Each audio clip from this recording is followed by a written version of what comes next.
ষড়যন্ত্র এখনো থেমেনি। হিন্দু মুসলমান দাঙ্গা বাঁধানোর জন্য অনেকে এখনো পর্যন্ত চেষ্টা চালিয়ে যাচ্ছে।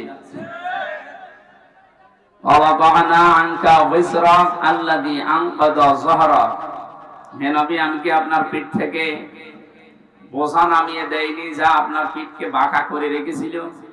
এটা ১৫০০ বছর আগের কথা। ওই সময় আয়ামে জাহিলিয়াত, এটা নবীজির পিঠকে বাঁকা করে ফেলেছিল। আল্লাহ ওই সমস্ত বোঝাগুলো কোরআনে কারীম দিয়ে সব দূর করে তার মাথা, তার পিঠকে আবার মেরুদণ্ডকে সোজা করে দিয়েছিল। ২০২৪-এর ৫ই আগস্টের আগ পর্যন্ত আমরা আয়ামে জাহিলিয়াত দেখি নাই, কিন্তু আওয়ামে জাহিলিয়াত দেখেছি। এটা আমাদের বুকের উপরে যে পাথর চাপা দিয়ে রেখেছিল, হযরতে বেলাল, হযরতে খাব্বাবকে যেভাবে অত্যাচার করেছিল, হয়তো এভাবে না হলেও ইনডাইরেক্ট এদেশের 18 কোটি মানুষ ঠিক বুকের উপরে একটা পাথর নিয়ে আমরা বসবাস করতাম। আল্লাহ যেন পাথরটা নিজের হাতে সরিয়ে দিয়েছেন। কোরআনে কারিমে সূরা নমলের 50 নম্বর আয়াতে আল্লাহ জানিয়েছেন, অমাকারু মাকরাও ওয়া মাকারনা মাকরাও ওয়া হুম লা ইয়াশউরুন। হে নবী, ওরা ষড়যন্ত্র করেছিল, এমন ষড়যন্ত্র করেছে সূরা ইব্রাহিমের তাফসিরে পেয়েছি পাহাড় পর্যন্ত টলে যাওয়ার উপক্রম হয়েছিল। মাকারনা, আমি আল্লাহ নিজেও একটা কৌশল করলাম। ষড়যন্ত্র করে কাফেরেরা আর কৌশল করে আল্লাহ। শব্দ দুইটাই মাকারনা, মাকরন এটাই মাসদার, কিন্তু বাংলা অর্থ করার সময় আকাশ পাতাল পাল্টিয়ে গেছে। কাফের বেঈমানদের বেলায় এই শব্দটার বাংলা অর্থ দাঁড়াবে ষড়যন্ত্র, দুর্বিসন্ধি, আর আল্লাহর ক্ষেত্রে এই শব্দটার অর্থ দাঁড়াবে কৌশল। অমাকারু অমাকারাল্লাহ আল্লাহু খায়রুল মাকিরিন। আল্লাহ বলেন, ওরা ষড়যন্ত্র করেছে আর আমি আল্লাহ কৌশল করেছি, আমি সবচাইতে উত্তম কৌশলী। বাস্তবে দেখেন 15.5 বছরে যত ষড়যন্ত্র ওরা করেছিল, সবগুলোর মোকাবেলা আমাদের চাই ইমানে সম্ভব না। আল্লাহ পাক মনে হচ্ছে নিজের কুদরতি হাতে এই কৌশল অবলম্বন করে সবগুলো দূর করে দিয়েছে। হুয়া জাতাবাকুম ওয়া মা জাআলা আলাইকুম ফিদ-দীন মিন হারাজ। তিনি সেই আল্লাহ যিনি তোমাদেরকে নির্বাচিত করেন। কুমিল্লাবাসী নির্বাচিত করা হয় যে পদ্ধতিতে, ওর নাম নির্বাচন। কথা বলে না কেন? আজ বিশ্বের বিভিন্ন মডলদের কাছে ধর্ণা দিচ্ছে যারা পালিয়ে গেছে, দুই বোন একসাথে। ওনারা এখন বলতে চাচ্ছে যে আমরা নির্বাচিত ছিলাম, আমাদেরকে উৎখাত করা হয়েছে। এটা ডাহা, মিথ্যা কথা। আপনি নির্বাচিত ছিলেন এই 15 বছরে, শয়তানও বিশ্বাস করে না। এমনকি যদি কেউ ঘোড়াকে জিজ্ঞাসা করে, ঘোড়াও হাসবে। একটা কথা বলি, আমি কথা বলতে পারি না, কিন্তু আমি তো হাসতে পারি। যে কথা শুনলাম এ তো আমিও না হেসে পারি না। ঘোড়া দাঁত বের করে হাসবে না? এত বড় ডাহা মিথ্যা কথা একটা হাসি মানুষ বলেন কি করে? হাসিদের বদনাম হয়ে যাচ্ছে। এই জন্য আশা করছে আমরা যেহেতু হাসি, আমাদের গায়েও লাগে কেউ মিথ্যা বললে। মানুষ গালি দেয়, শালার ফাঁসি। কথা বলেন না কেন? এই জন্য আমরা আশা করব অন্তত আপনারা দুই বোন একসাথে পালিয়েছেন, একটু আল্লাহ বিল্লাহ করেন। কথা বলে না কেন?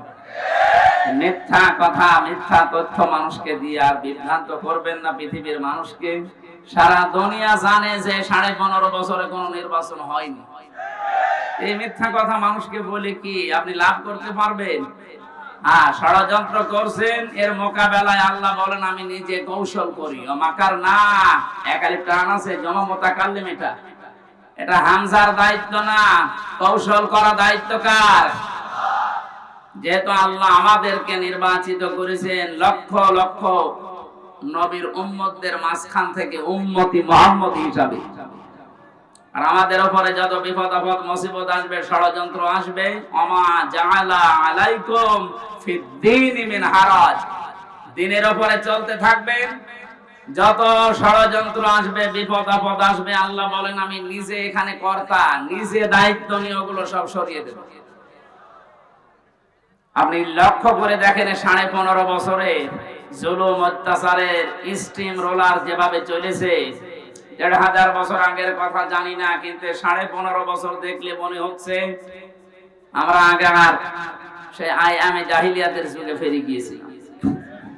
এই কঠিন পরিস্থিতি মোকাবেলা করা শুধু আমাদের দ্বারা হয়নি, আল্লাহ নিজে এই বিপদ আপদ সরিয়ে দিয়েছে। সর্বশেষ সরিয়েছেন 2024 সালের 5ই আগস্ট। কথা বলেন না কেন? কেন সরালেন? আল্লাহ রাব্বুল আলামিন বলেন ফালাম্মা নাসু মা যুকিরু বিহি ফাতাহনা আলাইহিম আবওয়াবা কুল্লা শাই।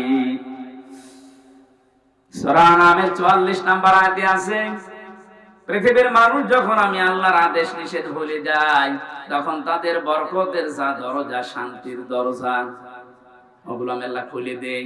লা ফাতাহনা, একটা দরজার কথা না, আবওয়াব বহু বচন দিয়েছেন, বাবের বহু বচন। ওদের আনন্দের যত দরজা আছে, সুখের যত দরজা আছে, আমি আল্লাহ নিজে খুলে দেই। কোন সময়? যখন তারা আমার আদেশ ভুলে যায়।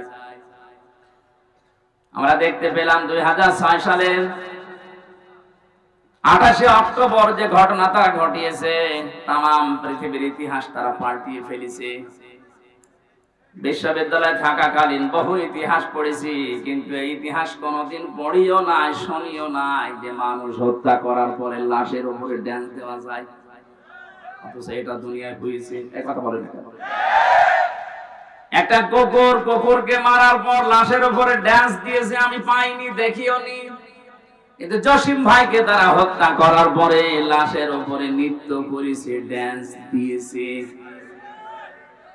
দৃশ্যের পরে মনে মনে করলাম, না এরা কি গো, এই ছেলে ইয়ার কি মারতে আসে এখানে?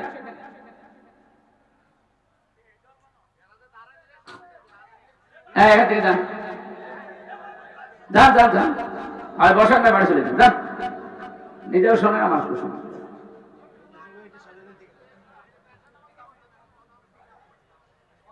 আমার ভাইরা, 6 সালের পরে 7 সালে ডিসেম্বর মাসে সিরাজগঞ্জ থেকে একবার অনুষ্ঠান করে বাড়ি যাচ্ছিলাম। তখন বাসে আসতাম, বাসের পেছনে, ড্রাইভারের পেছনে বসে আছি, গাড়ি যাচ্ছে। হঠাৎ দেখলাম রাস্তার মাঝে একটা কুকুর মরে পড়ে আছে। ড্রাইভার কুকুরের উপর দিয়ে না দিয়ে বাম দিয়ে চালিয়ে দিল, গাড়ি ঝাঁকি দিয়েছে। ড্রাইভারকে বললাম, আপনি এমন করলেন, এখন তো উল্টিয়ে যেত। ড্রাইভার আমার বলছে, দেখছেন একটা কুকুর মরে পড়ে আছে, আমি ডবল করে চাপা দেব, আমার বিবেক নেই। আরে ভাই, তো মরা কুকুর, মেরে ফেললে কি আর না মারলে কি, মরেই গেছে। ড্রাইভার আমার দিকে ঘুরে বলছে, হুজুর আপনি কি আসলে হুজুর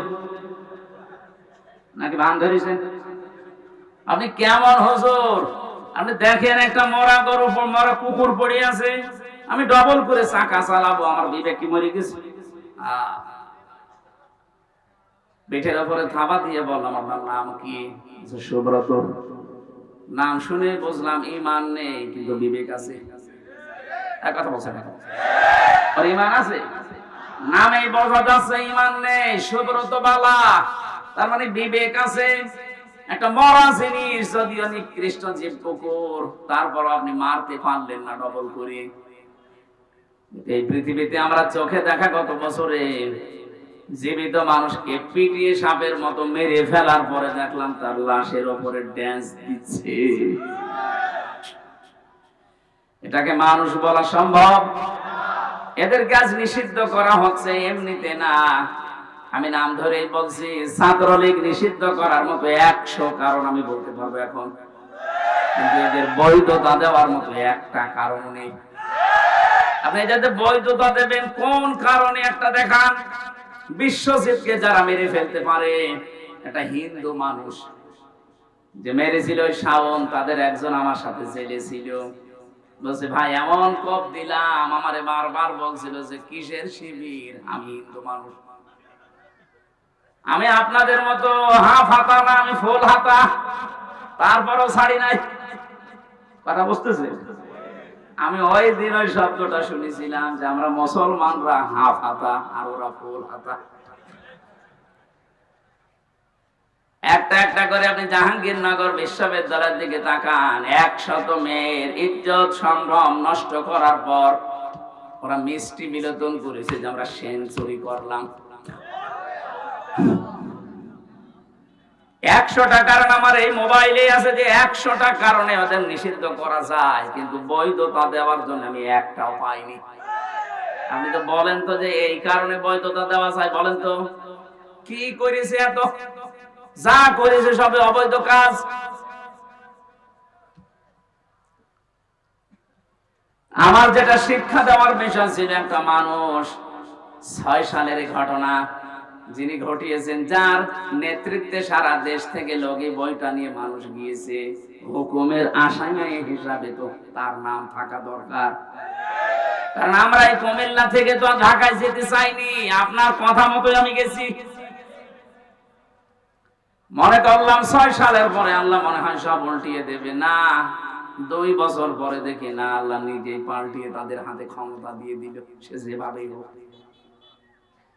মনে করলাম 5 বছর গেল যাক, আল্লাহ 14 সালে 9 সালে দেখি 14 সালে আবার আল্লাহ তাদেরকে দিয়েছে, 18 সালে দেখলাম আল্লাহ তাদেরকে দিয়েছে, 24 সালেও দেখলাম আল্লাহ তাদেরকে দিল।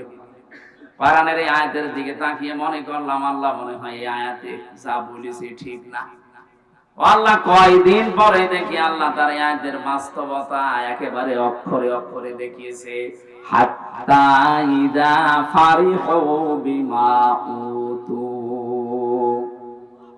আমি তাদেরকে যে নিয়ামত দিয়েছিলাম, আমার এই দানকৃত ক্ষমতা বলেন, টাকা পয়সা বলেন, পাওয়ার বলেন, প্রভাব প্রতিপত্তি বলেন, যেগুলো নিয়ে তারা শান্তি শান্তি শান্তি অনুভব করত, আমার এই দানকৃত বস্তু নিয়ে যখন তারা আনন্দে আত্মহারা হয়েছিল,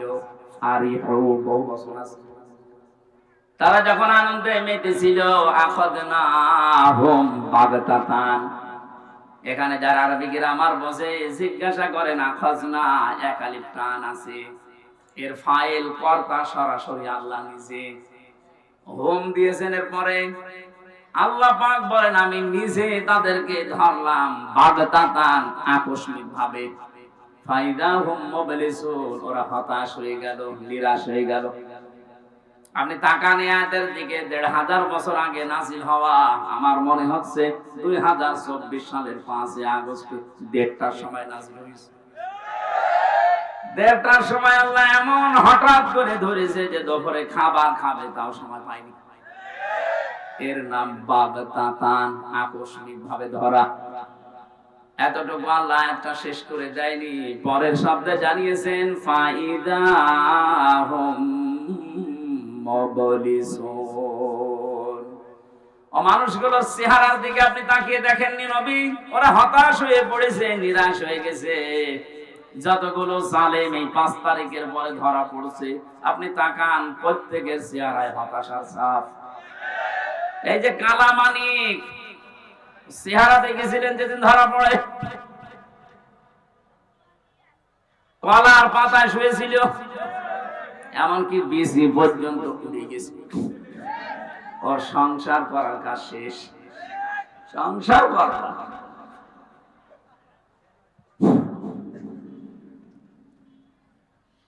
আয়াতের পরের শব্দটা আমার কাছে খুব আশ্চর্য মনে হচ্ছে, ফাকুতিআ দাবিরুল কওমিল্লাযীনা যালামু।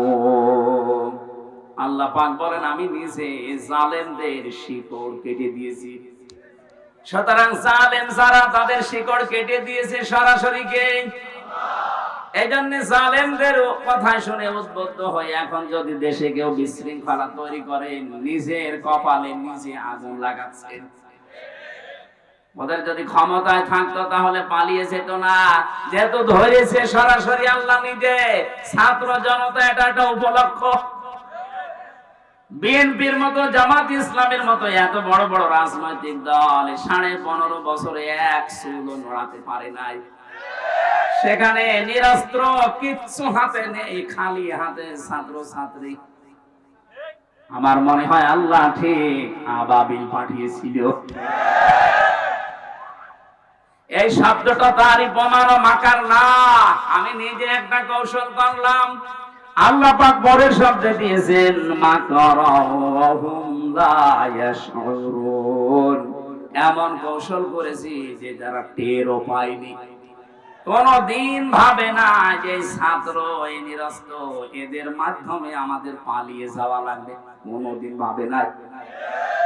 আল্লাহ রাব্বুল আলামিন পরের আয়াতে জানিয়েছেন ফানজুর, নজর করে দেখো, কাইফা কানা আকিবাতু মাকরিহিম, দুনিয়ায় যারা ষড়যন্ত্র করেছিল তাদের পরিণাম আমি কি করেছি আপনি তাকান। আন্না দাম্মারনাহুম ওয়া কওমাহুম আজমাইন। আল্লাহ পাক শুধু আন্না দিতে পারতেন, আন্না একালি টান দিয়ে জানিয়েছেন অবশ্যই আমি ওদের এবং ওদের জ্ঞাতি গোষ্ঠী যারা ছিল প্রত্যেকের শিকড় আমি আল্লাহ নিজে কেটে দিয়েছি। তাদের প্রত্যেকের শিকড় কাটার দায়িত্ব কার? এখানে শিকড় কেটে দিলে ওইটা আর দাঁড়িয়ে থাকতে পারে না। এদেশে জালেমদের ভিত আর নেই, ষড়যন্ত্র যাই করছেন বিভিন্ন ইস্যু নিয়ে একটাও টিকবে না। যত ষড়যন্ত্র করবেন এদেশের ছাত্র আর জনতা এরা কিন্তু আরো ইস্পাত শক্ত কঠিন মজবুত হবে। ছোটখাটো যে মনোমালিন্য গুলো আছে আপনাদের এই ছোটখাটো ষড়যন্ত্রের কারণে আরো বেশি মজবুত হয়ে যাবে। শেষে বলবেন আল্লাহ আগেই তো ভালো ছিল। এই জন্য আমার মনে হয় ষড়যন্ত্রের ফাঁদে পা না দেওয়া। ওরা যখন পালিয়ে গেছে আমরা চাই ওরা আল্লাহ বিল্লাহ করে দুনিয়া থেকে মুসলমান হয়ে বিদায় নিয়ে চলে যাক। আর আমরা আহ্বান জানাবো এই দেশ থেকে আমরা যারাই বিদেশে পাঠাই তারা রেমিটেন্স যোদ্ধা, টাকা পয়সা এই দেশে পাঠায়। আপনারা 2 বোন আজ 3 মাস হয়ে গেল একটা টাকাও পাঠাননি। ঠিক আছে, একটা টাকাও দেয়নি। কি করছেন আপনারা ওখানে? কারো স্বামীর বাড়ি, কারো দুলাভাইয়ের বাড়ি, অন্তত কিছু দেন। ঋণের বোঝা দিয়ে গেলেন এই দেশে, এত ঋণ করেছেন আপনারা এই দেশে। এখন যত টাকা পাচার করেছেন এটা এখন সত্তর এই দেশে যেই জন্ম নেবে তার মাথার উপরে 1 লাখ টাকার উপরে ঋণ।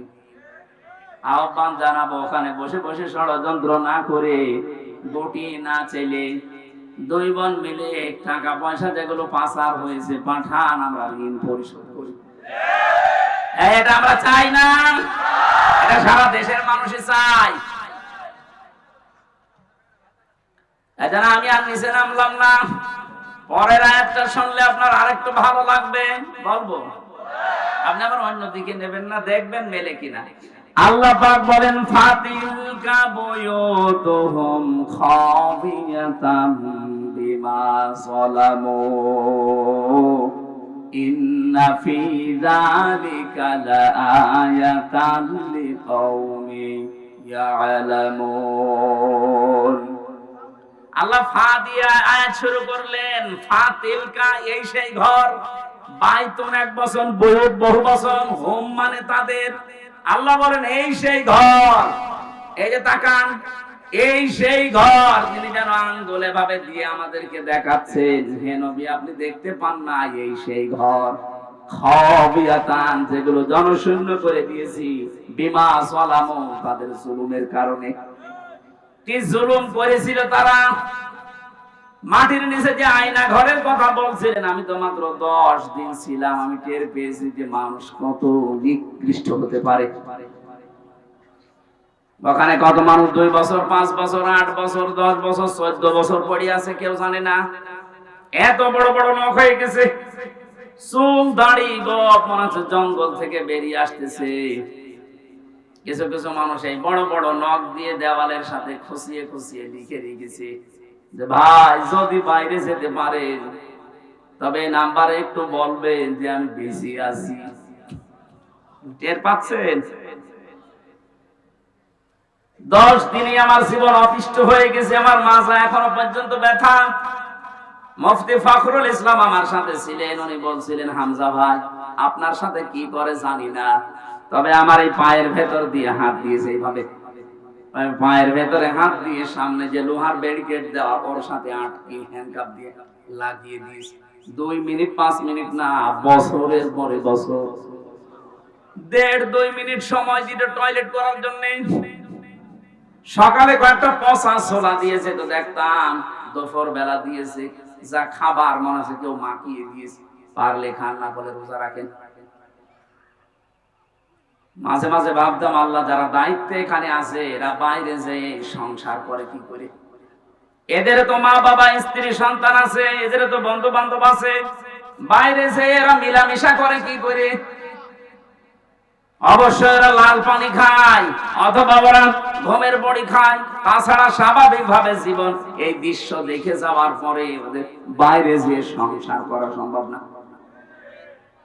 এত বড় জুলুম যেখানে করেছিলেন, বিভিন্ন নেতাদের বাড়িতে সন্তান টর্চার সেল আছে, আবার আর ফাহাদকে পিটিয়ে মারার মতো জায়গা বানিয়ে রেখেছে। এরকম কঠিন ভয়ঙ্কর দৃশ্যগুলো যারা তৈরি করলেন, আল্লাহ পাক বলেন এই জুলুমের কারণে ওদের বসবাসের ওই ঘর বাড়ি আমি আজ বিরান জনশূন্য উজাড় গৃহ বানিয়ে দিয়েছি। এর বাস্তব প্রমাণ বাংলাদেশ। আপনি আমার কুষ্টিয়ায় চলেন, হানিফের বাড়ি দেখতে, কি জৌলুসপূর্ণ বাড়ি, কি জাঁকজমকপূর্ণ ঘর, অথচ এখন মনে হচ্ছে জাতীয় টয়লেট। শুধু এইটা না, গত পরশুদিন আমি দিনাজপুরে ছিলাম, ওখানকার যিনি এমপি ছিল, মন্ত্রীও ছিল এক সময়, সেই লোকটার বাড়ি আমাকে দেখাতে নিয়ে গেল। কি অবস্থা, আমার মনে আছে 8-9 জন মিলে একসাথে টয়লেট করছে, মনে আছে জাতীয় টয়লেট পেয়েছে। অথচ কয়েকদিন আগে ওখানে মানুষ গিয়ে দুর্বিসন্ধি করত, ষড়যন্ত্র করত, মানবতার বিরুদ্ধে, ইসলামের বিরুদ্ধে, মুসলমানদের বিরুদ্ধে। আপনি মিলাতে পারছেন না, আল্লাহ যেন দেখিয়ে দিচ্ছে এই সেই ঘর, এই সেই, বলেন আপনি ঢাকা ধানমন্ডি যান, এই সেই ঘর। আজকেও পেপারে দেখলাম 4-5 জন একসাথে বসেছে টয়লেট করতে, পোশাক করছে, মনে হচ্ছে একবার দল বেঁধে চলে গেছে। আমার বাস্তব জীবনের একটা কাহিনী আমি শিক্ষার জন্য বলি। 2016 সালে গিয়েছিলাম হজে। আমি তাওয়াফ করা শেষ করলাম, তখন বেশ ভালোই লাগছিল। হঠাৎ আমি উপরে গিয়ে যেই দাঁড়িয়েছি দেখি আমার পেটে মারাত্মক ব্যথা। এক পুলিশকে ডাক দিয়ে বললাম, ভাই এতক্ষণ তো ভালোই ছিলাম, এখন আমার পেটে ব্যথা করছে, খুব যন্ত্রণা। পুলিশ আমার দিকে তাকিয়ে ওর ভাষা দিয়ে বলছে, ইয়া হাজি ওর হজ্জাত আয়না বিলাদুকা, ও হাজি দেশ কোথায়? জি তুমি বাংলাদেশ। বাংলাদেশ থেকে এসেছি। আমারে বলছে, আপনি এটা কোন জায়গা জানেন না? না তো। বলছে এটা আবু জেহেলের বাড়ি, আপনি এখনো পায়খানা না করে দাঁড়িয়ে আছেন, তাড়াতাড়ি করেন। হ্যাঁ সত্যি পায়খানা করে দেখি আমার পেটের ব্যথা ভালো হয়ে গেছে। আল্লাহ আমাকে জানাতে চেয়েছে, হামজা এত টাকা খরচ করে আসলে 6000 কিলোমিটার দূর থেকে, আর এই শয়তানের বাড়ি পায়খানা না করে চলে যাবা, তাড়াতাড়ি করো। আমার তো মনে হচ্ছে ওই দৃশ্যের পরে বাংলাদেশে বহু জালেমের বাড়ি ঘর আল্লাহ জাতীয় টয়লেট বানিয়ে দেবে। দেশের মানুষের পেটে ব্যথা হবে, বিভিন্ন রকমের মান্যত করবে, ওখানে সে পুরা করবে। কথা বলেন না কেন? এখান থেকে আগামী প্রজন্ম যারা যারা যেন শিক্ষা নেয়, এজন্য আগে তিলকার আগে ফা দিয়েছেন, এটা ব্যাখ্যা। আল্লাহ বলেন শুধু এইটাই না, পরবর্তী যারা পৃথিবীতে জালেম হবে, জুলুম করবে, যেখানে বসে ওই জায়গাটা আল্লাহ অভিশপ্ত করে দেবে। এখানে আগামী যারা ক্ষমতায় বসবেন তারা যেন জালেম হয়ে না যান। আমি আশা করছি কথা বোঝাতে পেরেছি। এরপরও যদি কেউ না বোঝার ভান করেন, এদিকে আসেন, ছড়ি কোদাল দিয়ে বোঝাচ্ছি। এটা আমি আয়াত খেলা করার জন্য পড়ি নাই। আগামীতে যারা চেয়ারে বসবেন তারা যেন জালেম হয়ে না যান, শিক্ষা নেবেন। 5 বছর হয়তো জুলুম করবেন, জনতা কিন্তু জেগে উঠবে। একবার যখন আবু সাইদের মতো জীবন দিয়া শিখা ফেলেছে, এদেরকে আর দাবানো যাবে না। এক আবু সাইদের কারণে লক্ষ লক্ষ আবু সাইদ আজ বাংলার বিভিন্ন জায়গায় দাঁড় হয়ে গেছে। ষড়যন্ত্র যদি না থামে এরাও কিন্তু জীবন দিতে প্রস্তুত। এই জন্য যে সেই ফাঁদে পা দিয়েছেন থামেন। আর বিভিন্ন নামে আজ যেগুলো চালাচ্ছেন, যেখানে আছেন ওখানে থামবেন। এটা কিন্তু ইন্ডিয়া না, এটা এখনো বাংলাদেশ। এদের হয়তো আর কিছু নেই, যতটুকু ঈমান আছে ঈমানের সামনে দাঁড়ানোর ক্ষমতা এখনো কারো নেই। কথা বলেন ঠিক কিনা? আমরা আর কিছু না মানি, অন্তত এটা বিশ্বাস করি যে আল্লাহ একজন আছে। কথা বলেন না কেন?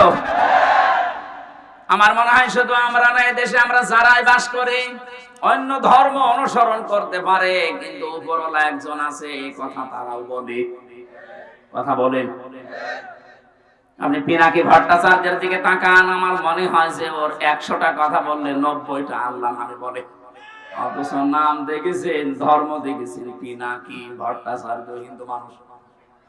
আপনি গয়েশ্বর বাবুর কাছে যান, 14টা কথা বললে আমার মনে হয় 10টায় আল্লাহর নামে বলে। সবাই এই পৃথিবীতে যারাই আছে, বিশেষ করে এই বাংলাদেশে, এরা সবাই বিশ্বাস করে আল্লাহ একজন আছে, উপরওয়ালা একজন আছে।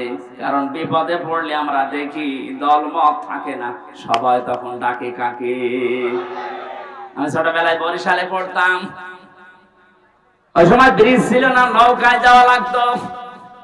লঞ্চে টলারে নৌকায় যখন যাচ্ছি, হঠাৎ দেখি ঝড় উঠেছে নৌকায়, টলাটলি করে নৌকা। আমরা যারা মুসলমান আছি বলছি লা ইলাহা ইল্লাল্লাহ। একজন দাদা হিন্দু আর দাদি দুইজন মিলে আমাদের সাথে পড়ছে লা ইলাহা ইল্লাল্লাহ। কি গো, চেহারা দেখে মনে হয় অন্য ধর্মের। এই যে এখানে কি দেওয়া থাকে, তিলক। ডাক দিয়ে বললাম, দাদা মুসলমান হয়েছেন কবে? হইনি। কালেমা পড়লেন?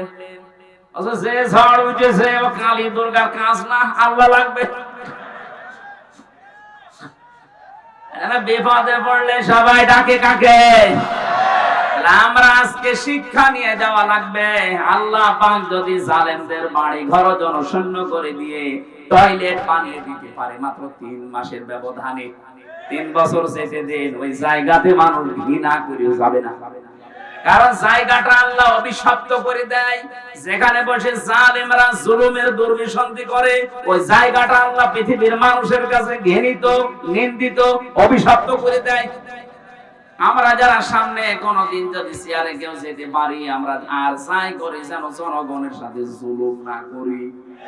আল্লাহ এটা আমাদের বোঝার মতো তাওফিক দান করো, বলেন আমিন। দরুদ আর সালাম পড়ছি মুহাম্মদ রাসূলুল্লাহ সাল্লাল্লাহু আলাইহি ওয়াসাল্লামের প্রতি। যারা আনিত আদর্শ পেয়ে আমরা খুশি না বেজার? বলেন বলেন। এই জামানায় যদি হযরতে মুসা আলাইহিস সালাম আসতেন, হযরতে ঈসা নবী পর্যন্ত আসতেন, আর তারা যদি আমাদের নবী মুহাম্মদ রাসূলুল্লাহকে না মানতেন, বিশ্ব নবী জানিয়ে গেছেন আমি নবুয়ত পাওয়ার পর থেকে কিয়ামত পর্যন্ত যদি মুসা নবী ঈসা নবীও আসে আর আমার আদর্শ বাদ দিয়ে নতুন কিছু মেনে চলে, নবী হওয়ার পর তারা জাহান্নামে। আপনি এই কথার ওজন টের পাচ্ছেন? এত বড় নবী, আল্লাহর সাথে যিনি কথা বলতেন কালিমুল্লাহ, আল্লাহর রূহ বলা হয় হযরতে ঈসা রূহুল্লাহ। এই সমস্ত নবী এখন যদি আসতেন আর মুহাম্মদুর রাসূলুল্লাহর আদর্শ বাদ দিয়ে যদি অন্য কাউকে মেনে চলতেন, তারা পর্যন্ত জাহান্নামী হয়ে যেতেন। তা আপনি যাকে মেনে চলেন, যার আদর্শ মতো চলেন, উনি কি মুহাম্মদুর রাসূলুল্লাহর চাইতে দামি? আমি ইঙ্গিত দিলাম, জ্ঞানী মানুষ আশা করছে আপনি বুঝে ফিরেছেন। এরপরও যদি কেউ না বোঝার ভান করে থাকেন, আপনার এখানে বসে নবী ওয়াজ করলো আপনার কাজ হবে না। এই কোরআন কিন্তু নবীজি আবু জেহেলের সামনেও যেভাবে পড়েছিলেন, আবু বকরের সামনেও ওইভাবেই পড়েছিলেন। আবু জেহেল কোরআন শোনার পরে তার শয়তানি বেড়ে গেছে, আর আবু বকর কোরআন শোনার পরে তার ঈমান যা ছিল আরো বেড়ে গেছে। এইজন্য এখানে যারা বসেছেন, যদি আবু বকরের মতো মন নিয়ে বসে, ঈমান যা আছে মাস্ট বি আরো বাড়বে। জাদাতুহুম ঈমানা, তাদের ঈমান বাড়তেই থাকবে। কিন্তু আবু জেহেলের মতো মন নিয়ে যদি বসেন, আমি আমির হামজা না, কাবার ইমাম আব্দুর রহমান সুদাসি ওয়াজ করলেও আপনার ঈমান বাড়বে না, আপনার শয়তানি বাড়বে। আশা করছি আপনি আবু জেহেলের মতো মন নিয়ে না, আবু বকরের মতো মন নিয়ে বসবেন। এক কথা বলেন না কেন? আমার আজকের আলোচনার বিষয় যে জাহান্নামের আয়াত পড়লাম, এমনি পড়ি নাই। পৃথিবীতে যে সেই ধরনের অপরাধ করবে, আল্লাহ পাক তাকে ওই জাহান্নামের দরজা দিয়ে প্রবেশ করাবে। আমি বহুবার এই কুমিল্লাতে এসেছি, বিশেষ করে 3টা বছর তো জালেমের জেলখানায় ছিলাম। এর আগে যতবার এসেছি বহু জায়গায় বলেছিলাম যে জাহান্নাম নিয়ে আমাদের এই দেশে, বিশেষ করে বাংলাদেশ আর ভারত, এই 2টা দেশে একটা ভ্রান্ত তথ্য দেওয়া আছে। আমরা মনে করি জাহান্নাম 7টা আর জান্নাত 8টা। না, জাহান্নামের স্তর বা জান্নাতের স্তর 7টা 8টা হতে পারে, কিন্তু জান্নাত আর জাহান্নাম একটাই। আমি এটা বানিয়ে বলছি না। সূরা নাহাল না হিজর, সূরা হিজরের ভেতরে আছে 14 নম্বর পারার 3 নম্বর পৃষ্ঠা 7 নম্বর লাইনের 43 44 নম্বর আয়াত। আল্লাহ পাক বলেন লাহা সাবআতু আবওয়াব লিকুল্লি বাবিম মিনহুম জুজউম মাকসুম। এই জাহান্নামের দরজা 7টা। যে যে ধরনের অপরাধ করবে আল্লাহ তাকে দিয়ে সেই দরজা দিয়ে প্রবেশ করিয়ে শাস্তি দেবে। তাহলে জাহান্নাম কয়টা? এই যে প্রাইমারি স্কুল দেখেন, স্কুল তো একটা, ক্লাসরুম 5টা। যে যেই ক্লাসে পড়ে সেই দরজা দিয়ে সে প্রবেশ করে।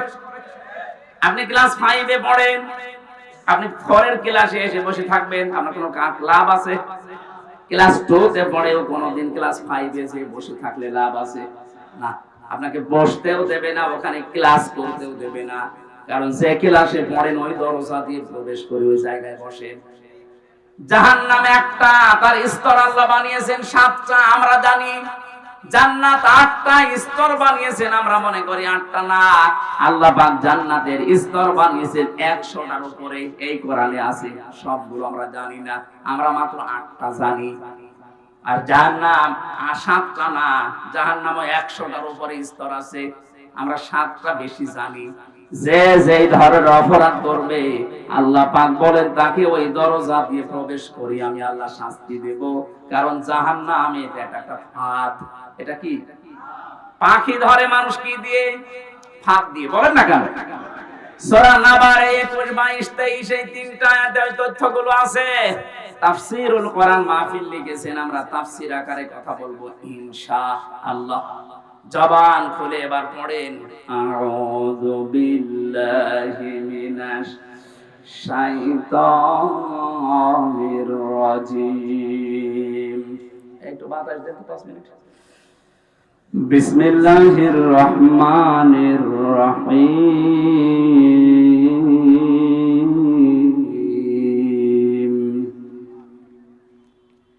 ইন্না জাহান্নামা কানাত মিরসাদা লিত্তাগিনা মাআবা লাবিসিনা ফিহা আহকাবা। সাদাকাল্লাহুল আযীম। সূরা নাবা। নাবা মানে এই আপনারা ঘুমাচ্ছে, এটা ক্লাস চলছে, 1 ঘন্টার ক্লাস চলছে। ছাত্রের মতো জবাব দেবেন। 1 2 ছেলে মেয়েরা যেখানে জবাব দেয় কি করে? জি বলে এইভাবে বলবেন। যদি বলতে না পারেন সে ক্লাসে আছেন, আপনাকে কিন্তু নামিয়ে দেওয়া হবে। এক ছেলে যে কাঁদছিল বাবার কাছে, আব্বা কি হয়েছে? রেজাল্ট দিয়েছে। রেজাল্ট দিয়েছে, কাঁদিস কেন? ফেল করেছিস? কথা বলছে না। যেই থাপ্পড় দিয়েছে বলছে আব্বা ফেল করলে তো একটা কথা ছিল, ছিলাম 5-এ নামিয়ে দিয়েছি 3-তে। কি ছাত্র দেখে, আর পরীক্ষা কি দিয়া দিয়েছে। ফেল করলে তো অন্তত ক্লাসে থাকতে পারতাম। এমন পরীক্ষা দিয়েছি স্যাররা রাগ করে আমার 3 নামিয়ে দিয়েছে। এখনো 5 পড়তে আমার 3 বছর লাগবে। এখানে যারা ক্লাস করছে আজকে জবাব দেবেন একেবারে 5-এর মতো, যেন অন্তত 6-এ ওঠা চায়। এখনো বলে না কেন? হ্যাঁ, এইভাবে জবাব দেবেন। আজকের আলোচনাটা গুরুত্বপূর্ণ এই জন্য, পৃথিবীতে আমরা যে যে ধরনের কাজে আছি, অপরাধে আছি, আমলে আছি, এইটা দিয়ে আল্লাহ জাহান্নামের ওই দরজা প্রস্তুত করে রাখবে। কারণ এটা একটা ফাঁদ আমাদেরকে ধরার জন্য আল্লাহ বানিয়েছেন। আমরা এখন নিজেরাই চিন্তা করব যে আমাদের জীবনের দিকে একটু তাকাই, আসলে আমি কোন দরজা দিয়ে প্রবেশ করার মতো উপযুক্ত হলাম। যদি হয়ে থাকি তাহলে এই মুহূর্তে রাস্তা বাদ দিয়ে জান্নাতের 100টা স্তর আছে, যে কোনো একটা রাস্তায় আমি দৌড়াবো। কথা বলেন না কেন? আশা করছি আপনি বুঝবেন যদি স্থির থাকেন। আল্লাহ বলেন অবশ্যই জাহান্নাম কানাত মিরসাদা, এটা একটা ফাঁদ, এটা আমি বানিয়েছি। কেন এই ফাঁদ বানালাম? কাদের জন্য? লিত্তাগিনা মাবা, এক নম্বরে যারা দুনিয়ায় সীমা লঙ্ঘন করে, দুই নম্বরে এই পৃথিবীর ময়দানে লাবিসিনা ফিহা আহকাবা। প্রথম নাম্বার কারণটা আমরা শেষ করি আগে। সীমা লঙ্ঘন দুনিয়া যারা করবে তাদের স্থায়ী এবং কোনদিন তারা এখান থেকে আর বের হবে না, এইটাই তাদের জায়গা।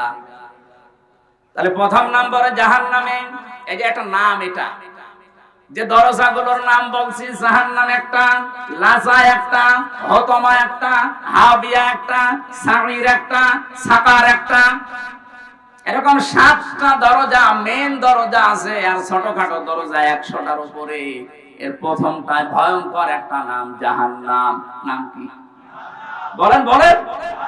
একটা দরজার নাম মনে করেন এটা ক্লাস 5 এর দরজা, এখান দিয়ে আল্লাহ প্রবেশ করাবে।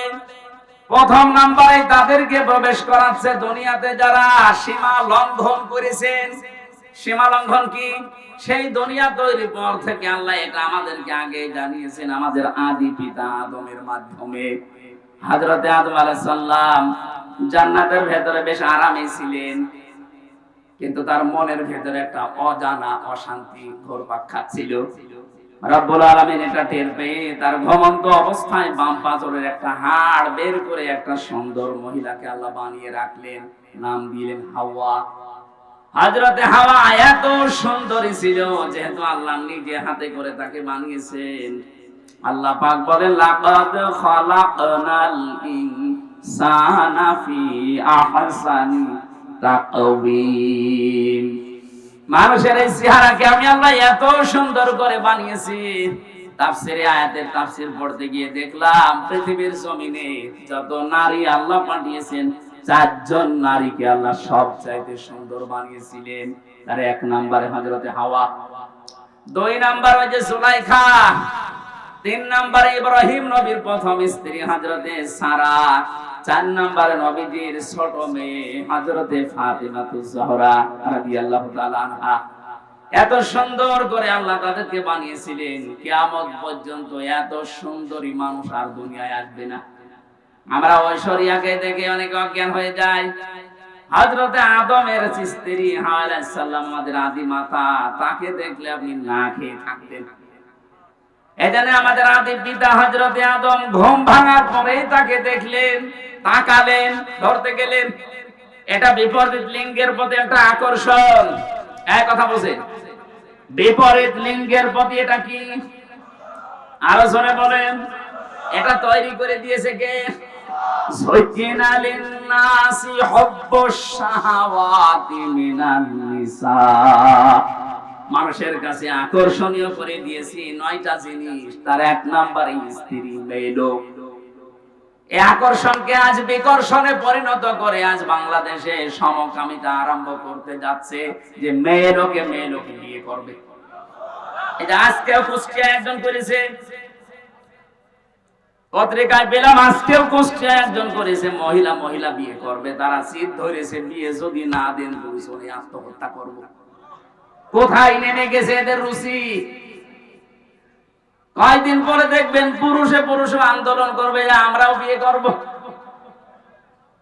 আল্লাহর পুরা সৃষ্টিকে এরা পাল্টে ফেলতে চায়। আল্লাহ পাক বলেন আদম আলাইহিস সালামের বিপরীত লিঙ্গের প্রতি আমি আল্লাহ একটা আকর্ষণ তৈরি করে দিলাম। এইটাই আমার ফাইনাল চূড়ান্ত সিদ্ধান্ত, কিয়ামত পর্যন্ত বিপরীত লিঙ্গের প্রতি একটা আকর্ষণ আপনার থাকবে। যাদের এই আকর্ষণটা বিকর্ষণে পরিণত হয়ে বিপরীত লিঙ্গের দিকে যেতে চায় না, সমলিঙ্গের দিকে যেতে চান, আপনি বুঝবেন আপনি আর মানুষ নেই, আপনি জানোয়ার। পৃথিবীর জানোয়ারও এত নিচে নামে না। কথা বলেন না কেন? সুতরাং সমকামিতা যারা প্রমোট করছেন, আজ বাংলাদেশে মানব অধিকারের অফিস বানানোর নাম করে সমকামিতার অফিস বানাতে ঢাকায় আন্দোলন চলছে। সে যে দেশ হোক না কেন, আপনাদের দেশে আপনারা চালান। এই দেশে ৯৬% মুসলমান। আল্লাহর এই নিষিদ্ধ কাজ একজন জীবিত থাকতে আমরা হতে দেব না।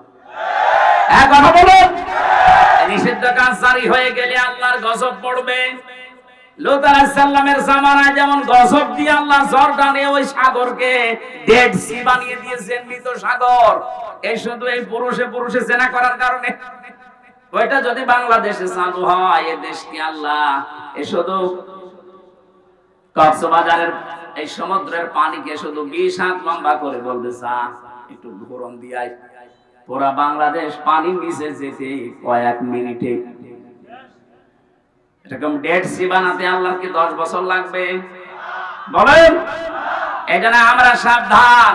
অনেকে বলছে যেটা করছে করুক, আপনি বেঁচে থাকেন না, হবে না। 2 তলা নৌকা চলছে, উপর তলায় আমরা আছি বড় বড় হুজুর নিয়ে, নিচ তলায় আছে ইনারা। বারবার উপর তলায় পানি নিয়ে আসতে যায়। আমরা যদি বলি ঝামেলা করেন কেন, নিচে পানি নেই, ওরা বলেছে ঠিক আছে তোমার উপরে আর ডিস্টার্বে আসবো না। নিচে তক্তা একটা খুলে নিয়েছে, ওপরে আমরা যদি এই দৃশ্য দেখে বলি ঠিক আছে যে যা করছে করুক গা, লা ইলাহা ইল্লাল্লাহ। ওরা যেমন নিচেরা ডুববে, আমাদেরকেও ডুবাবে। এখন এই পানি থেকে যদি বাঁচতে চান, এই কাজ যারা করছে, তক্তা যারা খুলে ফেলছেন, অবশ্যই উপরে যারা আমরা আছি লা ইলাহা ইল্লাল্লাহ এখন বাদ দিয়ে তাড়াতাড়ি করে ওদের নিষেধ করা লাগবে। যদি নিষেধ শুনতে না চাই, পিটানো লাগবে। পিটিয়েও কাজ না হলে বেঁধে রাখা লাগবে। বেঁধে রেখেও কাজ না হলে মেরে ফেলা লাগবে। কথা বলছেন, কারণ আমাদের তো বাঁচা লাগবে নাকি? আপনি সমকামিতা আরম্ভ করে শুধু নিজেরা মরবেন না, আল্লাহ রাগ করে যদি গজব দেয় আমরাও মরবো। এই কারণে আমার বাঁচতে হবে আগে। আপনি এই কাজ করতে পারবেন না। এই জন্য তো বাংলাদেশে এত আন্দোলন হচ্ছে যে ফারুকীকে তাড়াতাড়ি সরান, সে সমকামিতা প্রমোট করে। আমরা ফারুকের বিরুদ্ধে না, কিন্তু তার এই নিকৃষ্ট কাজের বিরুদ্ধে। সেটাই সিনেমা গুলো বানিয়েছে ব্যাচেলর, 60% সিঙ্গুলার নাম্বার, একটাতেও মুসলমানের কোনো উপকার হয় দেখান, শুধু চরিত্র ধ্বংস করা আর পরকীয়া প্রেম কি করে করা যায় সেইটা শিখিয়েছে। এখন প্রশ্ন আসতে পারে হুজুর আপনি কয়দিন দেখেছেন, আমার দেখা লাগে না। এগুলো স্ক্রিপ্ট দেখলেই বোঝা যায় যে এর ভেতরে আছে কি। নিজের স্ত্রীকে দিয়ে যারা সমকামিতার এই প্রমোট করে, বিশেষ করে যে ব্যাচেলর, এই সিনেমাতে যে মানুষগুলো অভিনয় করেছে তাকান, এই মানুষগুলো নিজের স্বামীকে বাদ দিয়ে কি করে পরকীয়া প্রেম করা লাগে এই শিক্ষা জাতিকে দিচ্ছে। এমনি জাতিকে ধরে রাখা সম্ভব হচ্ছে না। এমনি নাচনি পড়ি, তারপর যদি ঢোলের মাড়ি পায় ও তো কাপড় খুলে নাচবে। কথা বলে না কেন? এই জন্য তো বারবার আমরা আহ্বান জানাই, প্রতিবাদ জানাই, কষ্ট হয় আমাদের। এরপরেও আমরা প্রতিবাদ জানাচ্ছি, আপনি অপরাধ করে নিচে মরবেন না, আমারে নিয়ে মরাবেন। কথা বলেন ঠিক কিনা? আমরা আমাদের নিজেদের বাঁচার তাগিদে হলে ওই প্রতিবাদ করছি। সুতরাং আজ যারা সমলিঙ্গের প্রতি আকর্ষণ, আপনি আর মানুষ নেই, আপনি জেনে রাখেন আপনি জানোয়ার। বলেন, কোন জানোয়ার মারা গেলে জানাজা হয়, কবরে দেওয়া হয়। আপনি জানোয়ার মারা গেলে আপনারও জানাজা নাই, কবর নেই। মুসলমানদের কবরে আপনার জায়গা নেই। হয় আপনাকে আমরা পুড়িয়ে ফেলবো, নাই নদীতে ভাসিয়ে দেব। জানি যাদের কপালে হেদায়েত নেই, এত কড়া কথা বলার পর এই শালাদের কাজ হবে না। এই মিডিয়া এই শালাদের বললাম, এটা আবার দিয়ে দিল, এটা বলার মতো মুখ দিয়ে চলে এসেছে। দেখবেন এইটাই কালকে দেখবেন এই শব্দ হুজুর বলেছে, এখন কি করবেন করেন। হযরতে আদম আলাইহিস সালাম যখন ধরতে গেছেন, আল্লাহ বলে তাকানো যাবে না, ধরা যাবে না। হযরতে আদম আলাইহিস সালাম বলেছিলেন আল্লাহ তাকানো যাবে, ধরা যাবে, কোন বুদ্ধি আছে ওইটা বলেন। আল্লাহ পাক বলেন বুদ্ধি একটা আছে, বিয়ে করা লাগবে। হযরতে আদম বলছে আল্লাহ আমি আগে রাজি। আগে রাজি মানে বাংলাদেশে বহু আদমের সন্তান আমরা আছি। এই যুবক মানুষ নামাজের ফরজ কয়টা? 13টা বলতে পারে না, কিন্তু বিয়ে করা ফরজ এটা জানে। এটা জানে না। আল্লাহ রাব্বুল আলামিন বলেন বিয়ে করতে রাজি হও, দেন মোহর কই? দেন মোহর নেই। দেন মোহর নেই, বিয়ে করার শখ আসে কোত্থেকে? তার মানে এই আয়াত থেকে বোঝা যায় বিয়ে করার আগে আপনার দেন মোহর জোগাড় করা লাগবে। যদিও বাংলাদেশে এখন সিস্টেম নেই, বাকিতে লিখে রাখেন পরে সময় পেলে দেব। তো বাকিতে লিখে রাখেন পরে সময় পেলে দেব, পরে সময় পেলে বিয়ে করবেন। কথা বলেন না কেন? এখানে হাজারো আল্লাহর ওলি বসে আছে, এখনো পর্যন্ত দেন মোহর দেয়নি। জনম বাকি, পুরা ফাঁকি। মাহফিলের সভাপতি ইঞ্জিনিয়ার সাহেব, কত আপনার দেন মোহর? কত? 1.5 লাখ। আপনি সেই আমার বাবার বয়সী, এরপরেও 1.5 লাখ, আর আমি আমার 50,000। না, 1.5 লাখ অনেক বেশি করে ফেলেছে। আলহামদুলিল্লাহ দিয়েছে। হ্যাঁ, ঠিক আছে। জমি জায়গা লিখে দিয়ে লিখেছে, অথচ এখানে দেন মোহর বাকি আছে। আমি চেহারা দেখলে টের পাচ্ছি। হাত তোলেন তো কাদের বাকি আছে। দেখি আরেকবার মুসলমানি দেখি দেন মোহর দিতে পারো না। কুমিল্লার বদনাম হয়ে যাবে না? কে আমার ছেলে মেয়ে বিয়ে দেবে? দেন মোহর বাকি আছে যাদের নাই, হাসি ঠাট্টার জন্য না, দেওয়া লাগবে। ওয়াকুহুন্না উজুরহুন্না ফারিদা, এটা নামাজ পড়ার মতো ফরজ। কি কথা বললেন না? আর একটা নিয়ম বাংলাদেশ থেকে দূর করা লাগবে। আজ যারা 150, 200, 250 বরযাত্রী নিয়ে মেয়ের বাড়িতে খেতে যান, এটা ছোট লোকি কারবার, জায়েজ নেই এটা। আপনি অলিমা করবেন, নিজের বিয়ের অলিমা নিজে করবেন, মেয়ের পক্ষের আরো 50, 100, 200 জন, আর আপনার নিজের আত্মীয় আরো 200, 500 লোক নিজের বাড়িতে খাওয়াবেন। কিসের বরযাত্রী যাচ্ছে? বাবার যেটা কুসন্তান ওটা বরযাত্রী যাচ্ছে। আপনি কি কুসন্তান? আজকে নিয়ত করেন জীবনে আর কারো বরযাত্রী যাব না। বিয়ে হয় হোক না হয় না, বিয়ে করলে দরকার হয় বাবাকে বলবেন যে আমি অনুষ্ঠান করব আমার বাড়িতে, মেয়ের বাড়ির আরো 50 জন নিয়ে এসে খাওয়াবেন। 18, 20 বছর, 22 বছর এত কষ্ট করে এই মেয়েটা মানুষ করে আপনাকে দিচ্ছে, ওই মেয়েটার কোনো লাভ ওর মেয়ের আর মা আর বাবা পায় না, সব লাভ আপনার। এই কথা বলছেন এখন? আপনার সন্তান তার ধারণ করা লাগে, আপনার বংশ বৃদ্ধি করা লাগে, খেদমত করা লাগে, সারা জীবন আপনার বাড়ি থাকা লাগে। অথচ মেয়েটা মানুষ করে দিলেও তার কি লাভ আছে? কোনো লাভ নেই। খালি 18, 20 বছর, 22 বছর ওর পেছনে বিনা কারণে শ্রম দিয়েছে আর খরচ করেছে। আমি বারবার এটা বলছি কারণ আমার 3টা মেয়ে, কোনো ছেলে নেই। আমার তো বাঁচা লাগবে না। না ভাই, এটা মাসলা, আপনি মেনে নেন, অন্তত আমাকেও বাঁচান। আমার ছেলে 3টা হলে আমি মাসলা বলতাম না, মনে হয় না। এই নিয়ম বাংলাদেশে যেহেতু আছে, কুমিল্লা ছেলে আছে কিনা জানি না, বরযাত্রী যান, এটা পাল্টাবো। মেয়ের বাড়ি থেকে আরো 100-150 মানুষ নিয়ে আসবেন, নিজের পক্ষ থেকে আরো 150, 300 মানুষ খাওয়াবেন নিজের বাবার টাকা খরচ করে। কিসের বরযাত্রী যাচ্ছেন আপনি? হযরত আদম বলেছিলেন আল্লাহ আমার অর্থ নেই, আমি দেন মোহর দেব দিকরে। আল্লাহ তাকে শিখিয়েছিলেন আমার নবী মুহাম্মদুর রাসূলুল্লাহর উপরে 10 বার দরুদ শরীফ পড়ো। বিয়েটা হয়ে গেল, জিবরাইল নিজে কাজী হয়ে বিয়ে পড়িয়েছেন। বিয়ে শেষ করার পরে এবার আমি এই শব্দটা বলার জন্য আসলাম। আল্লাহ রাব্বুল আলামিন ডাক দিলেন আদমকে, অকুলনা ইয়া আদম উসকুন আনতা ওয়া যাওজুকাল জান্নাতা ওয়াকুলা মিনহা রাগাদান হাইসু শি'তুমা। কয়েকটা মাসলা এখান থেকে আসবে, খুব ভালোভাবে শুনবেন। আল্লাহ পাক বলেন আদম বিয়ে হয়ে গেছে, বউ নিয়ে চলে যাও বাড়িতে। জান্নাত হযরত আদমের বাড়ি আর আমাদের বাবার বাড়ি। কথা বলেন না কেন? জান্নাত হযরত আদমের বাড়ি আর আমাদের, আরো জোরে বলেন আমাদের। কি পেলেন এখান থেকে?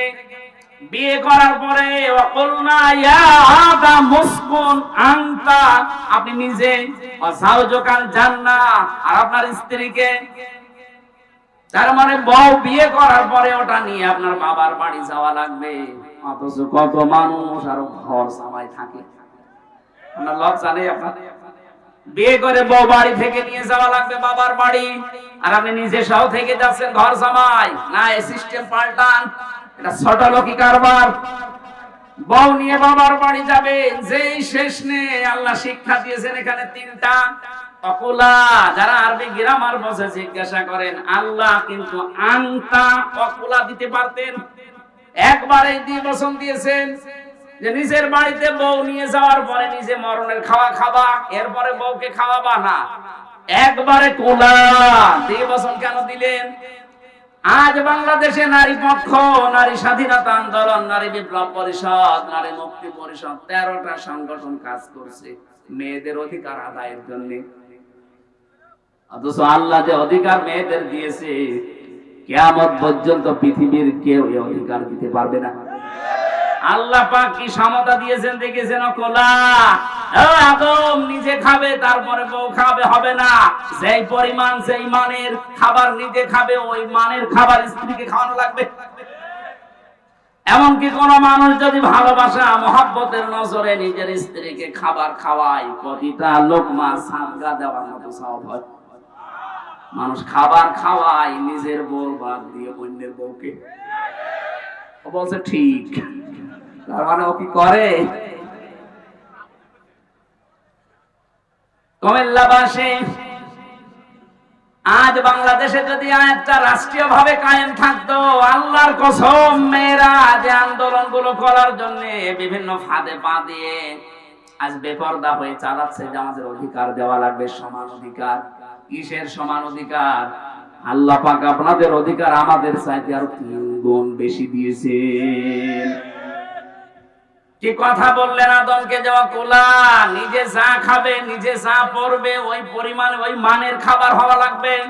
আপনি নিজে খাচ্ছেন বিরিয়ানি, বউকে খাওয়াবেন খিচুড়ি, হবে না। ওই মানের খাবার তাকে দেওয়া লাগবে, নাইতো আপনি কিয়ামতে জালেম হয়ে উঠবেন।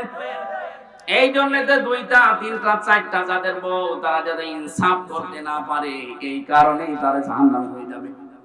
আল্লাহ 2টা 3টা 4টা বিয়ের কথা বলেছেন ঠিক, কিন্তু শেষে এসে বলেছেন যদি ইনসাফ করতে না পারো, যদি ভয় হয়, আশঙ্কা হয়, যে এক বউ নিয়ে সন্তুষ্ট থাকো। 2 নম্বরের আবাদান হাইসো, সে তোমার বউ নিয়ে শুধু বাবার বাড়িতে, নিজের বাড়িতে নিয়ে আটক অবস্থায় রাখবা, ঘরের ভেতরে না। ওকে নিয়ে বেড়াতে যাবা, যেখানে ইচ্ছা যাবা, যা ইচ্ছা খাবা। তার মানে বউ নিয়ে বেড়াতে যাওয়া মাঝে মাঝে, এটা আদম নবীর সুন্নাত। এই নির্দেশ কার? আরো জোরে বলেন। কোনদিন নিয়ে গিয়েছেন কোন জায়গায় বেড়াতে? স্ত্রীকে সাজগোজ করার জন্য কোন স্বামী যদি অর্থ ব্যয় করে, নবীজি বলেন ওটা আল্লাহর রাস্তায় দান করা সওয়াব। মেজান সাহেব যদি ওনার স্ত্রীর জন্য প্রতি মাসে 20,000 টাকা করে সাজগোজ করার জন্য কসমেটিক কিনে দেয়, মনে করবেন 20,000 টাকা আমি আল্লাহর রাস্তায় দান করে আসলাম। কোন স্ত্রী তার নিজের স্বামীকে নিজের দিকে আকৃষ্ট করার জন্য যদি সাজগোজ করে, আয়নার সামনে বসে বসে যতক্ষণ সাজবে, নফল নামাজের সওয়াব হবে। আজ এই পারিবারিক জীবনে এই ছোটখাটো বিষয়গুলো গুরুত্ব দেয় না মেয়েরা, এই কারণে অধিকাংশ স্বামী পরকীয়া প্রেম করে। এটা আরেকটু জোরে বলতে পারলেন না? আর একটু জোরে বলেন। তার মানে পরকীয়া প্রেম এলাকায় চলছে।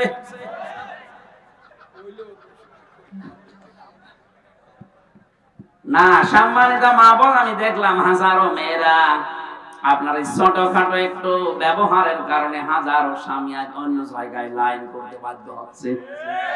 অথচ নেককার মহিলার যে গুণাগুণ, তার প্রথম নাম্বারে গুণ হবে ইদা নাজারা ইলাইহা সাররাতুহু। স্বামী যখন আপনার দিকে তাকাবে, যেভাবেই হোক স্বামীকে আপনি আনন্দ দেবেন। সাজগোজ করে হোক, কথাবার্তা দিয়ে হোক, ব্যবহার আচার দিয়ে হোক, দরকার হয় কাতুকুতু দেবেন, কি অসুবিধা? তাকে আনন্দ দেওয়া লাগবে। সে যেন বাইরে থেকে এসে তার ক্লান্ত শরীর অর্ধেক অন্তত ভালো হয়ে যায়। হযরতে খাদিজা জান্নাতে একটা আলাদা ঘর বানাবেন, যে ঘরের ভেতরে কোনো নয়েজ নেই, কোনো আওয়াজ নেই, কোলাহল মুক্ত। কেন? কারণ নবীজি বাইরে থেকে যখনই আসতেন, ঘরে প্রবেশ করার পর একটা শান্ত, স্বচ্ছ, নির্মল, একটা নিরাপদ জায়গা তার জন্য হযরতে খাদিজা ব্যবস্থা করে রেখেছিলেন। আল্লাহ এত খুশি হয়েছেন স্বামীর প্রতি আচরণে, খাদিজার জন্য আল্লাহ নিজে একটা ঘর আলাদা বানিয়ে রাখবে, যেখানে কোনো আওয়াজ থাকবে না। আর স্বামীর জন্য নিজের ঘরটাকে যদি নয়েজ মুক্ত, আওয়াজ মুক্ত রাখতে পারেন, টেনশন মুক্ত, ওই ঘরটার জন্য জান্নাতে আপনার একটা ঘর আল্লাহ আলাদা বানিয়ে দেবেন। 2 নম্বরে কাজ হচ্ছে ইদা গাবা আনহা হাফিজাতুহু, স্বামী যখন বাইরে যাবে, নেককার স্ত্রীর গুণাবলী এইটা, সে তার নিজের ইজ্জত, তার সম্ভ্রম, স্বামীর সম্পদ, স্বামীর সন্তান, এগুলো সে হেফাজত করে রাখবে। অধিকাংশ মেয়েদের ভেতরে গুণগুলো আছে। তারা নামাজ পড়ে, রোজা রাখে, দান সাদকাও করে, হজও করে এসেছে, অথচ স্বামী বাইরে গেলে মনে হচ্ছে দিন পেয়েছে। এমন এমন মানুষকে মোবাইলে কথা বলে, অথচ মেয়েরা মোবাইলে কথা বলবে কোন ফোর্সে, কোন আওয়াজে, সেই আওয়াজ পর্যন্ত আল্লাহ কোরআনে দিয়েছেন। সূরা আহজাব 22 নাম্বার পারা, প্রথম নাম্বার পৃষ্ঠা, 3 নাম্বার লাইনের 32 নাম্বার আয়াত। এটা তাফসীরে খাজানের ভেতরে আছে। আল্লাহ পাক বলেন, ইয়া নিসান নবী লাস্তুন্না কা আহাদিন মিনান নিসাই ইন ইত্তাকাইতুন্না ফালা তাখদানা বিল কওলি ফায়াতমাআল্লাযী ফী কলবিহি মারাদুন ওয়া কুলনা কাওলাম মা'রুফা।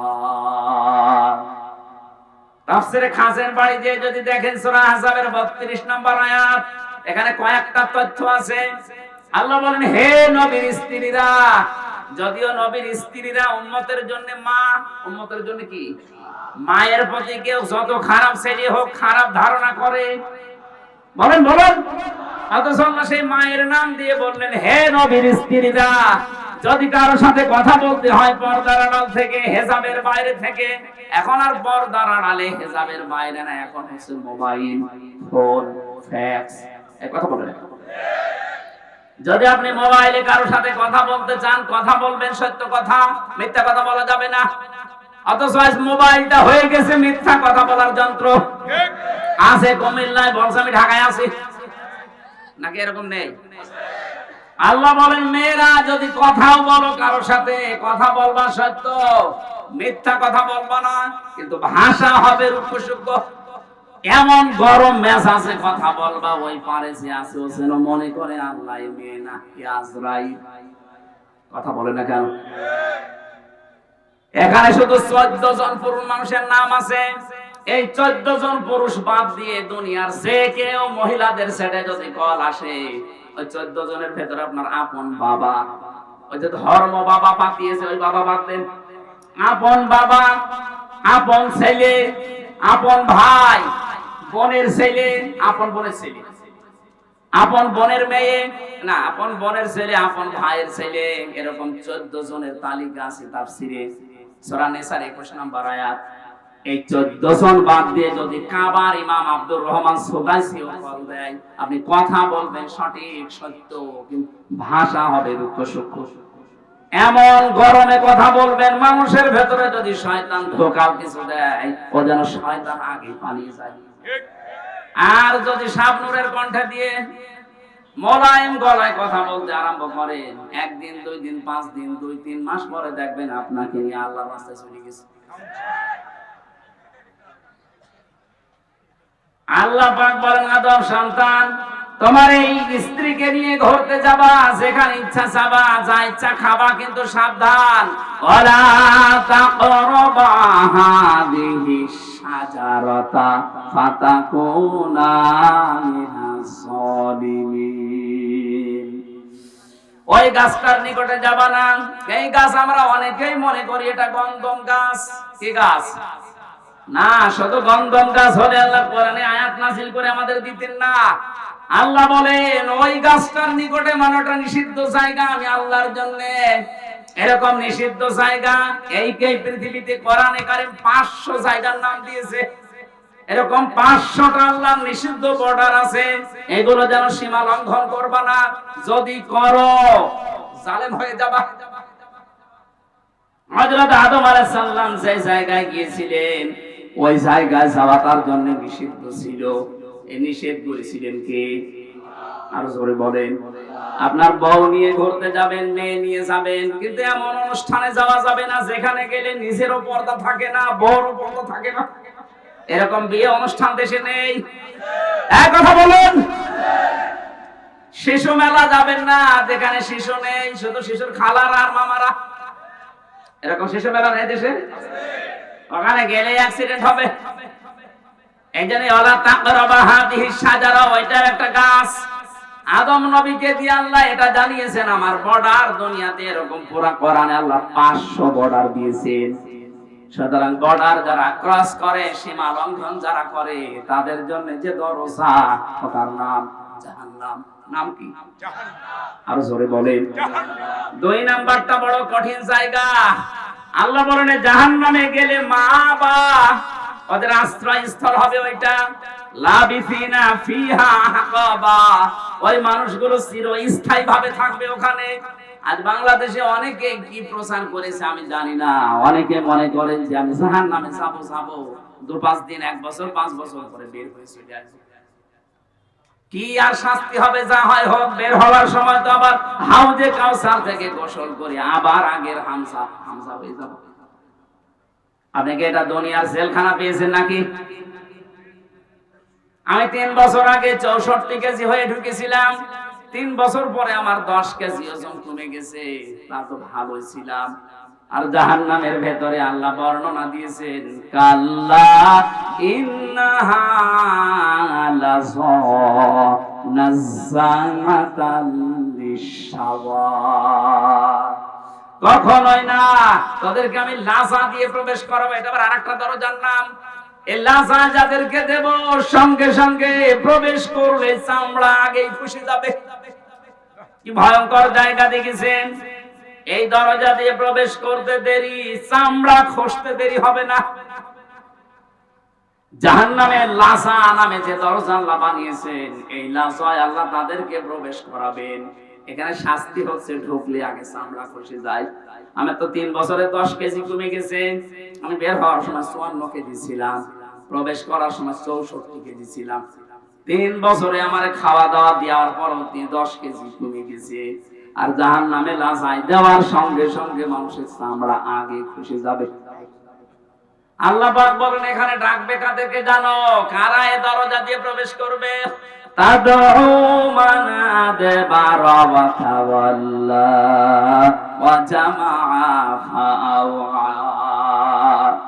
পৃথিবীর ময়দানে যাদেরকে সত্যের দিকে আহ্বান করা হয়, কিন্তু তারা উল্টো মুখ ফিরিয়ে চলে যায়। আর বাংলাদেশে এই প্রকার মানুষ বেশি। সত্যের দিকে আহ্বান করা হচ্ছে আল্লাহর কোরআন দিয়ে, নবীর হাদিস দিয়ে। আমি তো মন মতো কথা বলছি না, সবই দলিল দিয়ে বলছি। এগুলো শোনার পরেও যারা আবার টান করে মুখ ফিরিয়ে চলে যায়, এই কথা যারা বলে মানুষগুলো জান্নাতে যাওয়া ওই রকম অসম্ভব, সূচের ছিদ্র দিয়ে উঠ যাওয়া যেরকম অসম্ভব।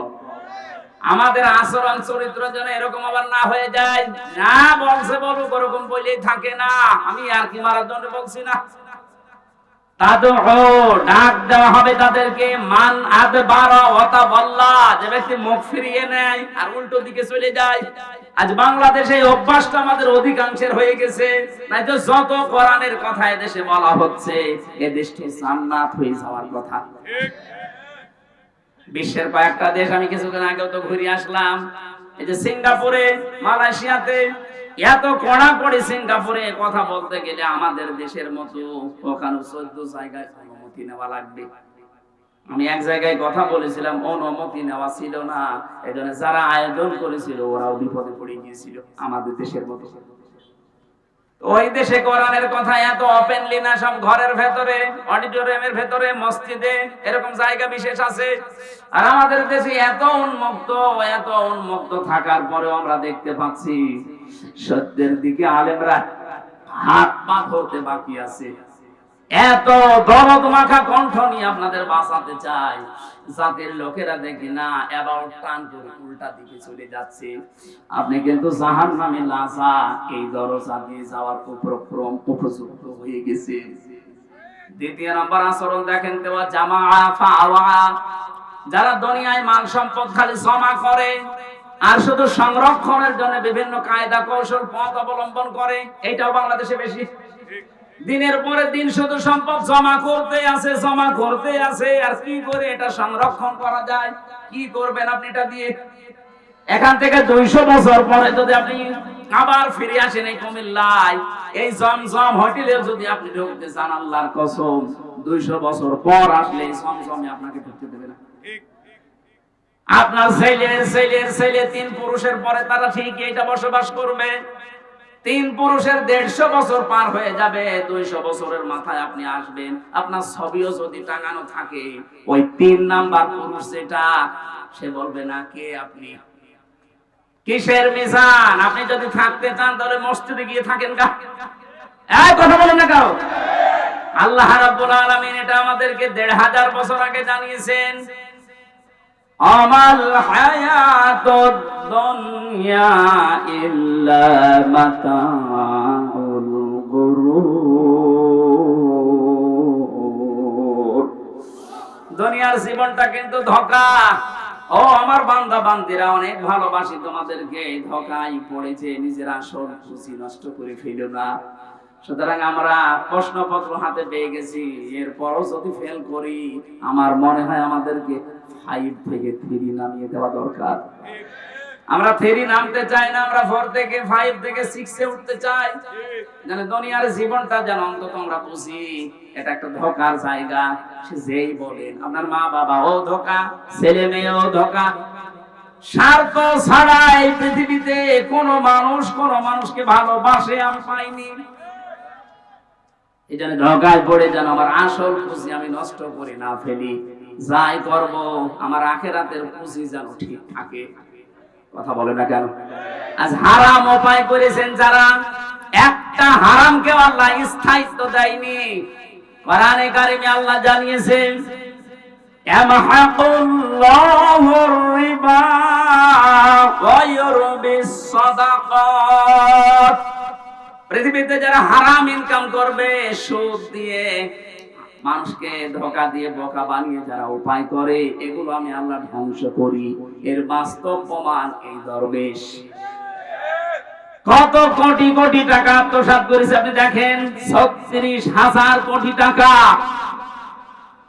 কোথায় এখন শুয়ে আছে? আমাদের মতো জেলখানায়, পার্টিতে শুয়ে আছে। বাস্তবতা এইটাই। কি হয়েছে এখন? যদি সে মারা যায়, বলেন তো বাংলাদেশে 1 নাম্বার ধনের তালিকায় তার নাম ছিল, কি হলো এগুলো দিয়ে?